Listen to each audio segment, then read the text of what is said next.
Hello everyone, welcome back to me comprehending how pathetic this comes across. My name's Alsace, and today we're talking about Sailor Moon on Not the Power Rangers. Now I know we typically like to talk about American Tokusatsu or other things like that on this little series, but today I figured we could talk about Sailor Moon because it's sort of Tokusatsu adjacent. I mean, the show's basically about a Sentai team. Just swap out the grown men in gimp suits for high school girls in lingerie, and you basically have the same thing. And because I recognize the fact that I am me, a grown man in his 20s with a bookshelf full of toys and a neck beard because I forgot to shave before I filmed this, it's not entirely conducive to the fact that I'm still trying to convince my brother that, one, I have a life, and two, that I'm not gay. Not that there's anything wrong with being gay, in fact, I encourage it, but it's just the fact that he weaponizes my androgynistic personality traits to diminish my self-worth. So I figured it's probably best if I don't do the little fun fact history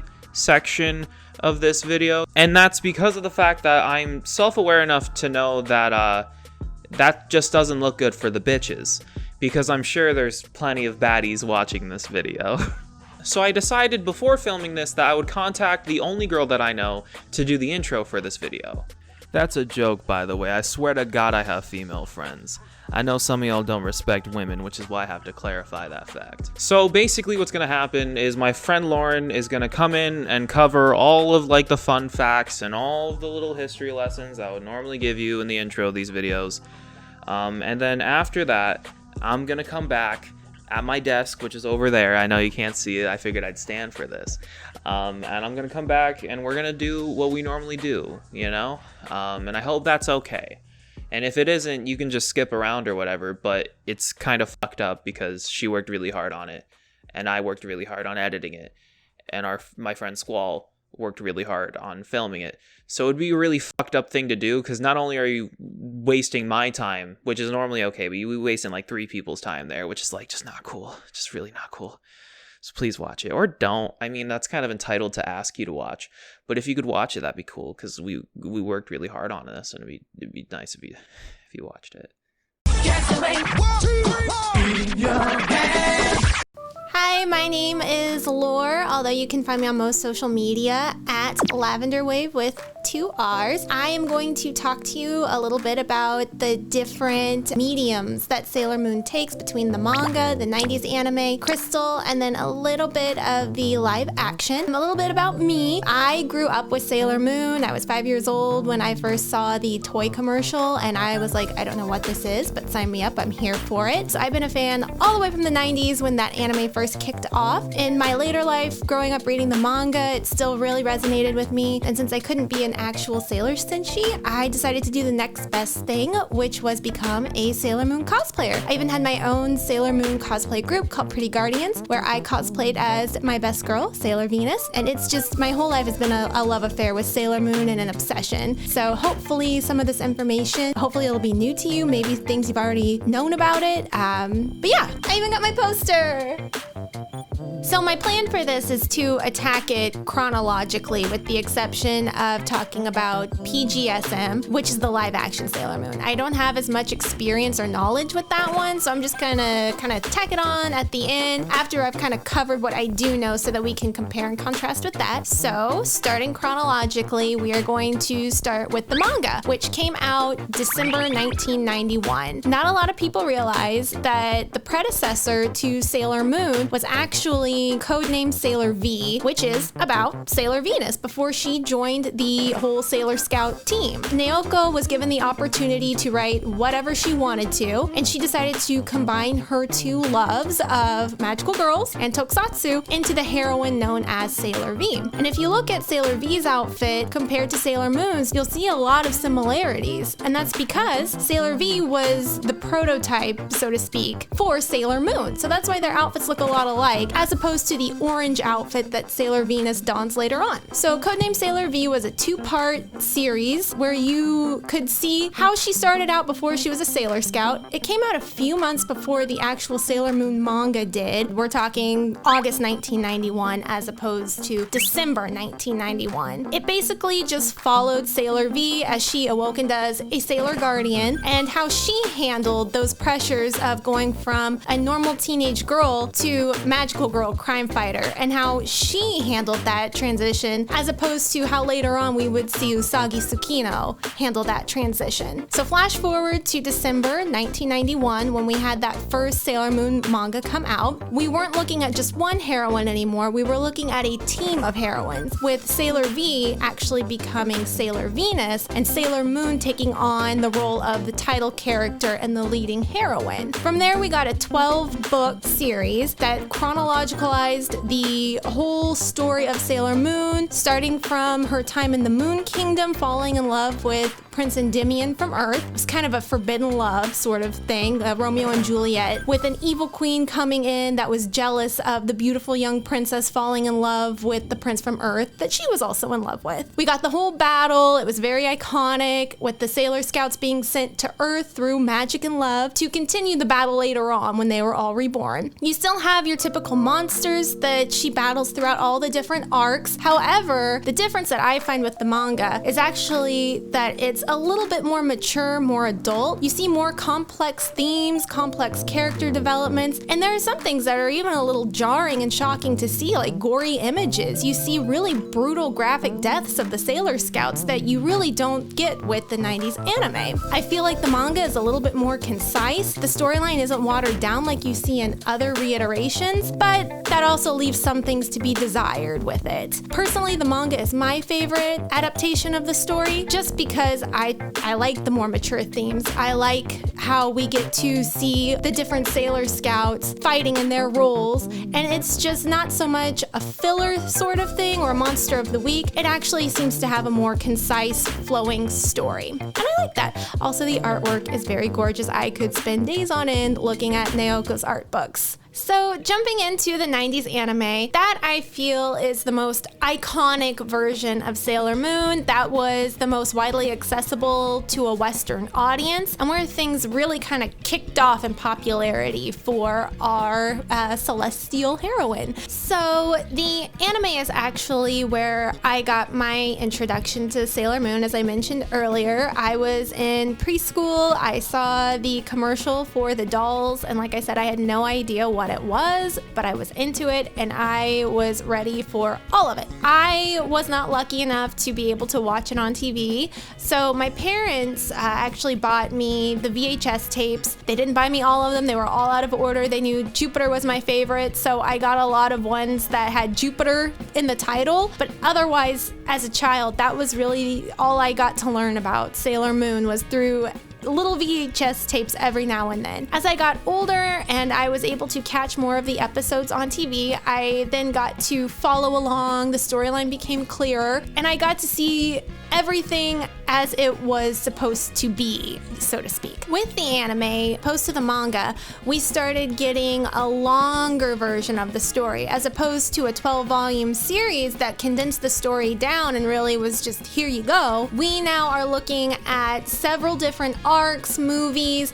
lots of different ways to expand that story. The argument could be made that the 90s did have a lot of filler, which I agree with, as well as a lot more focus on a monster of the week, with the big baddie kind of looming in the background. The monster of the week being more like the villain that the big baddie would send out to try and thwart the Sailor Scouts, and then lengthen the story, the season, whatever. I would say that with these longer episodes, this longer storyline, we also got a better look at the personalities of the Sailor Scouts, which helped connect to the audience, because as a little girl, you could look and say, hey, I'm brainy, I like to study, I see myself in Sailor Mercury. Or I like to cook, but I'm a little bit of a tomboy, I see myself in Sailor Jupiter.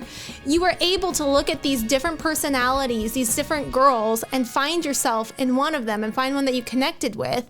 And it kind of helped bring that idea of, hey, maybe I could grow up to be a Sailor Scout. Put it in your head and helps you connect more with the storyline. These girls could be your girlfriends for all you know when you grow up. So it kind of helped make those characters feel a little bit more real, or at least as real as magical girls fighting evil can be. I will say, in my opinion, that with the anime, we did get a more watered down storyline. It felt more like they were gearing that towards a younger audience this time around, as opposed to the manga, which had very adult themes and situations. We kind of lost that in the anime, especially with the dub, the English dub. A lot of complaints are about how many changes were made for a Western audience that they felt a Western audience wouldn't be able to handle. The most obvious change being the relationship between Neptune and Uranus, who we all know are lovers. However, with the English dub, they changed them into cousins.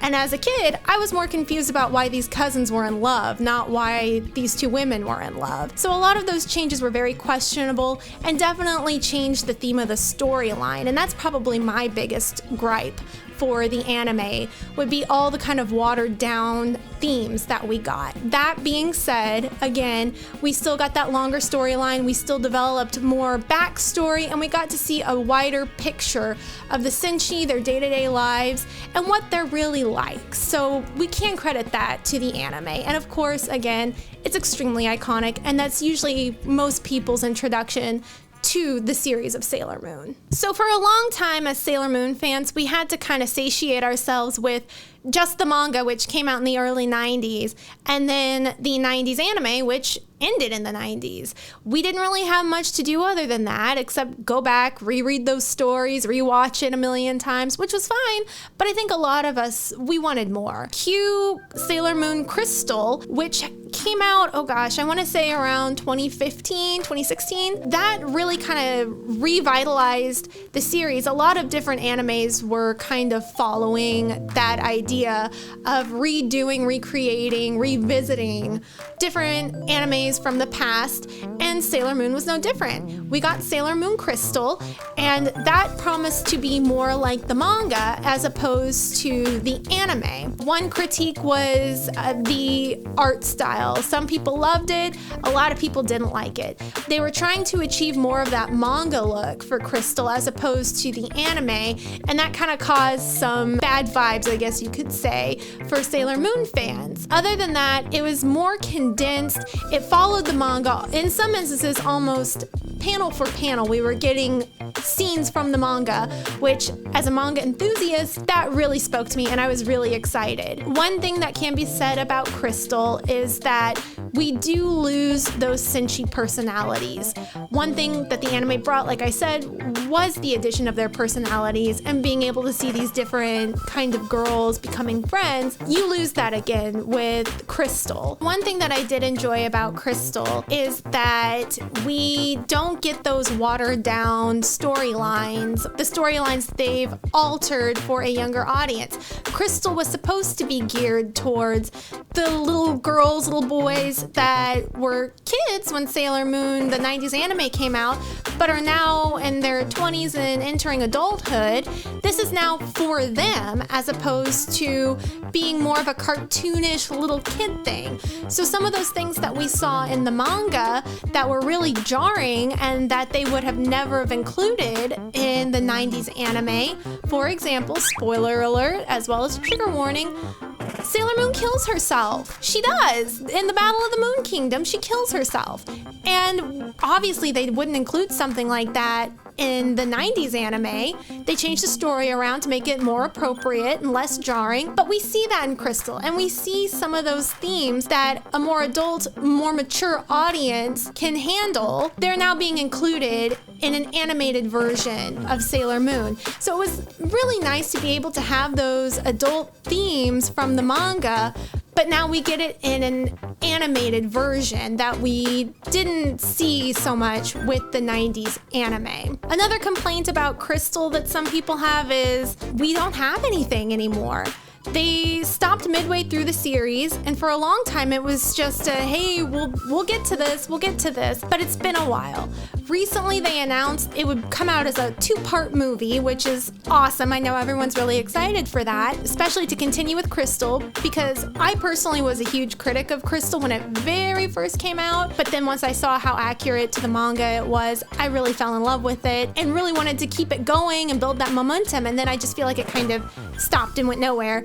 And then I was waiting forever for what they announced would be that 2-part movie, and then it still wasn't really happening. They just recently announced that due to COVID, they would be pushing back the release date. I think it was supposed to come out September 2020.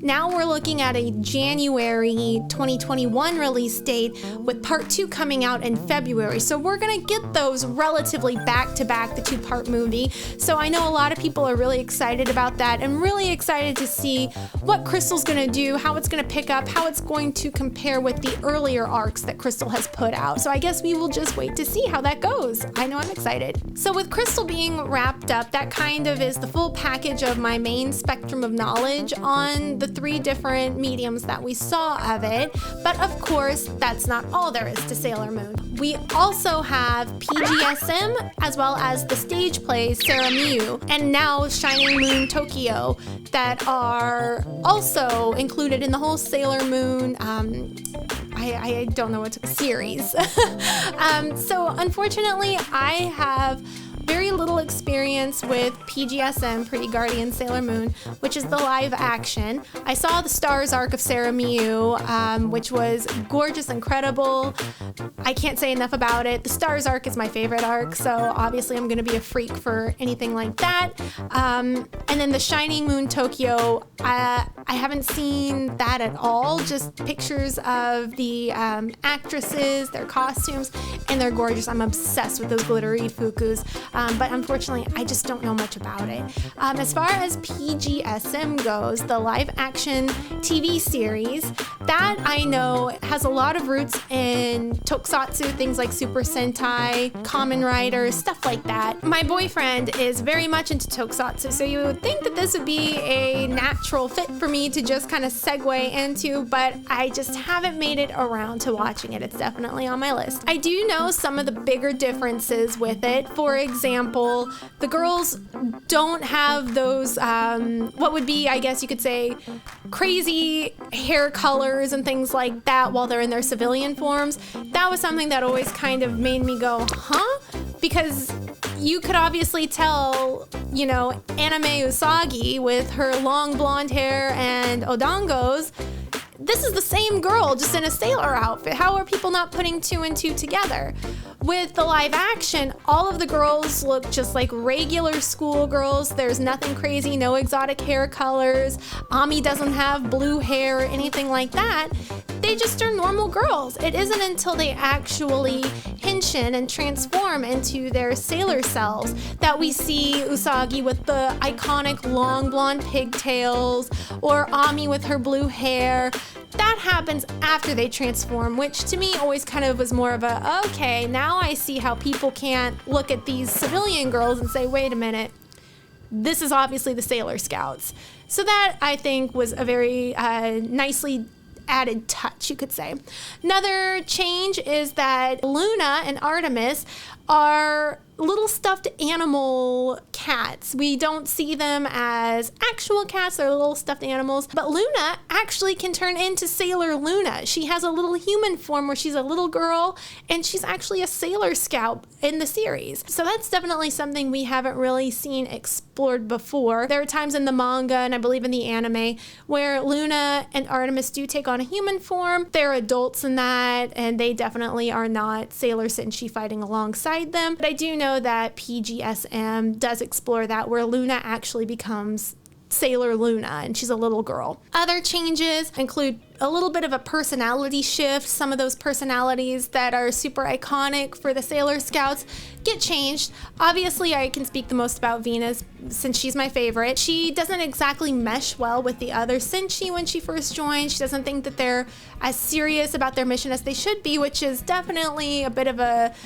change from how we see her portrayed throughout the rest of the series as kind of this bubbly, fun, goofy girl who's a lot like Usagi in many ways. She does have a serious side, but PGSM really plays up that serious side, and she has a hard time fitting in with the rest of the girls when we first see her. There are also some other minor changes. Instead of her being pop idol wannabe where she's chasing around all these idols, she actually is a pop idol. She's already there. She's already fulfilled her dream. She's already very famous in this live action world. She also has a serious illness which claims her life. So that's something that we also see and is very different from the Sailor Venus that we get in the other adaptations. Some other minor changes that we see in the live action: Sailor Moon has a form called Princess Sailor Moon, which is kind of in between her Sailor Moon form that we see her in her Sailor Fuku and her Princess Serenity form. She has like an in-between that's called Princess Sailor Moon, and that's when Mamoru is in trouble and she has to really get in there and fight for him because she's worried. So we get a completely different Sailor Moon form that we never see anywhere else. And then we also see smaller changes, like the game center that serves as their hideout, their kind of base, is actually now a karaoke lounge.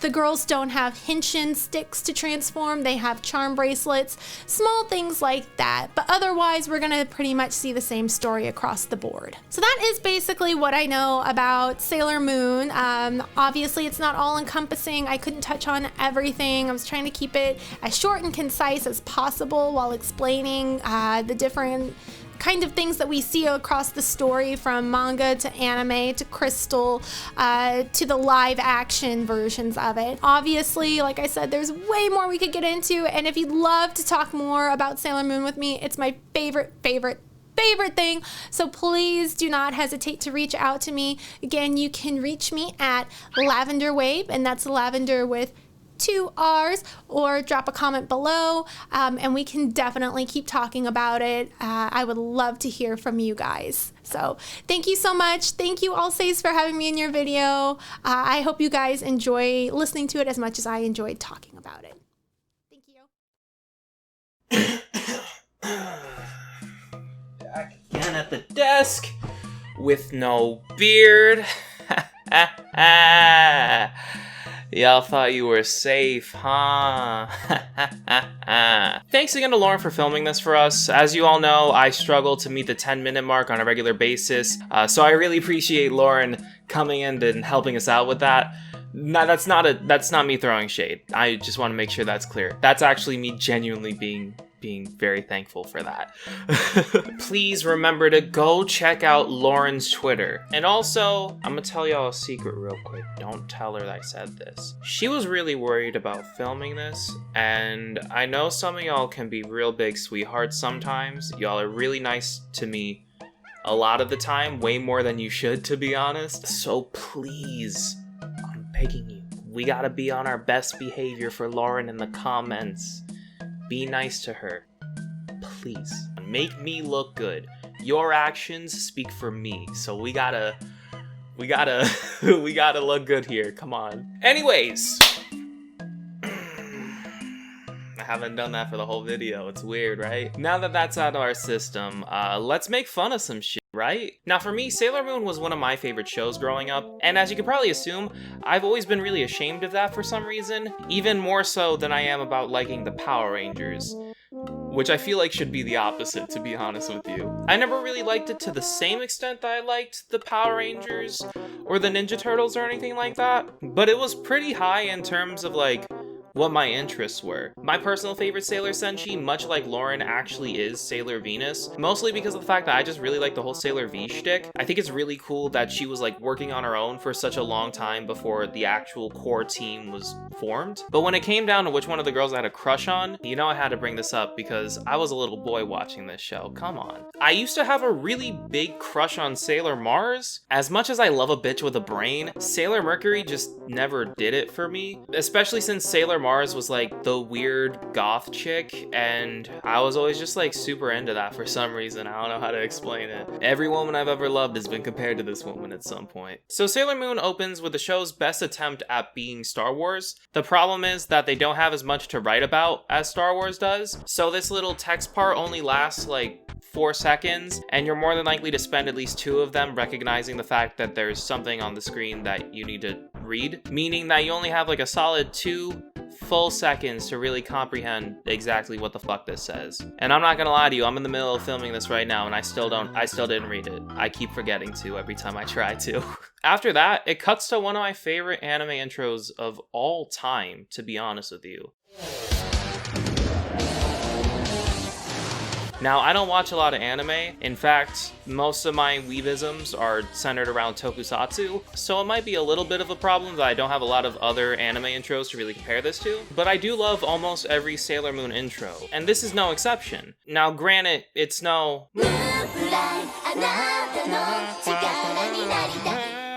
That shit's so good. But I do really like this one, to be honest. Not even joking, I genuinely do catch myself humming this like all the time. Also, I've been meaning to roast the hell out of this logo for like ages now. I fucking hate it. It's so bad. It looks like something out of like Sabrina the Teenage Witch or something. It's whack as hell and it doesn't match the vibe of the show like in the slightest. This feels like witchy fucking Halloween Town Disney Channel type shit, while the actual anime feels like, I don't know, not that at all, really. The show opens with the narrator explaining the entire plot of Sailor Moon. 1,000 years ago, our moon was home to a great civilization. And I'm not gonna go into too much detail about that because I just don't feel like doing all that.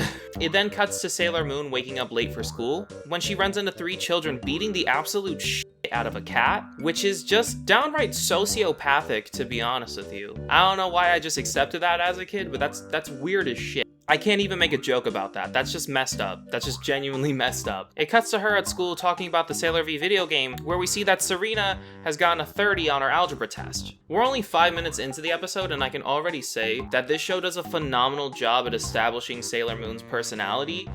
She's a fucking idiot. I also want to comment on the fact that it's been such a long time since I've made a video on something that's actually enjoyable and isn't subtitled. My brain is like genuinely struggling to comprehend like what I'm supposed to be doing right now. I'm having a lot of fun, I'm not gonna lie. We're also introduced to Serena's friend, who just has a Brooklyn accent for whatever reason. Aw, chill out, Serena. It's just one lousy test. It cuts to Queen Beryl, who plans to use Serena's friend's mom's jewelry shop to brainwash the local populace. That's a lot of things that just connected there. I don't know if you caught all that. I'm gonna try and say it again because that felt rushed. It cuts to Queen Beryl, who plans to use Serena's friend's mom's jewelry shop to brainwash the local populace. I'm still not even sure if I said that right. Her friend's mom doesn't have a Brooklyn accent. Oh, Molly, what a surprise! And now I'm just mad about that. I'm not upset, I'm just weirdly frustrated by it, you know? Serena is unfortunately tuckered out from the day's events and decides to go home to take a depression nap. And I know I say this all the time, but depression naps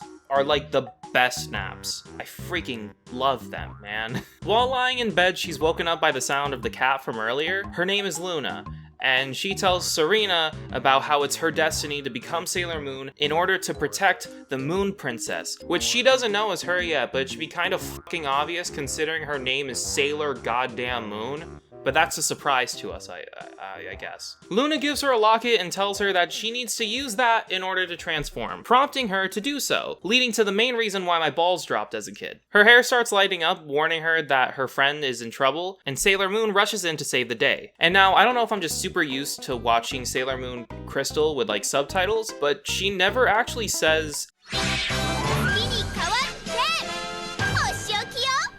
and it just doesn't sit right with me. Like, I could swear to God I remember her saying that in English, and it's a genuine shame if she never actually does say that at all in English, because that line is just so iconic. Maybe she does say it like later on in the series, but in this first episode, it's super awkward to watch these movements and not have something that sounds like that come out of her mouth. So this is Sailor Moon's first fight, and it goes horribly. She literally just ends up crying the entire time, and thankfully Tuxedo Mask jumps in and is like, bitch, what the fuck are you doing? And Luna tells her to just throw the tiara, and that's just enough to kill the monster. And then it cuts back to Serena and her friend, who are thankfully just fine now. And it ends with Sailor Moon speaking directly to the audience. Sometimes the hardest thing in the world is believing in yourself.